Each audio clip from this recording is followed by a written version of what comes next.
याला येईन असे मी सांगितलं होतं. आज तो योग आला. मराठा समाजाकरता त्यांनी प्रचंड मोठं स्वाभिमानी आंदोलन उभं केलेलं आहे. त्याची आधुनिक इतिहासात त्याची तोड नाही आहे.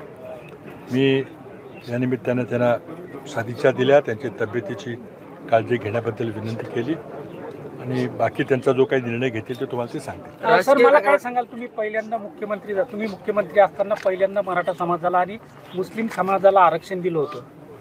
आता ही वस्तुस्थिती आहे की 1902 साली शाहू महाराजांनी कोल्हापूर संस्थानामध्ये पहिल्यांदा मराठा समाजाला मागासवर्गामध्ये 50% आरक्षण दिलं होतं. त्यावेळेपासून मराठ्यांची सुप्त इच्छा आहे. आज मंडल आयोग असेल किंवा काका कालेलकर आयोग असेल, त्यांनी महाराष्ट्रामधल्या मराठ्यांना मागास समजण्यामध्ये विरोध केला. परंतु आज कर्नाटकमध्ये मराठा समाज हा ओबीसीमध्ये धरला जातो. मध्य प्रदेशमध्ये मराठा समाज ओबीसी धरला जातो, पण महाराष्ट्रात ते होत नाही. त्यामुळं वेगवेगळ्या प्रकारे आम्ही आरक्षण द्यायचा प्रयत्न केला. सुरुवातीला लोकांचं मत होतं की तुमचे एवढे मुख्यमंत्री आहेत, एवढे कारखानदार आहेत, तुम्हाला कशाला पाहिजे. पण जेव्हा भूमिहीन शेतमजूर असेल किंवा अल्पभूधारक शेतकरी असेल, त्याची परिस्थिती पाहिली.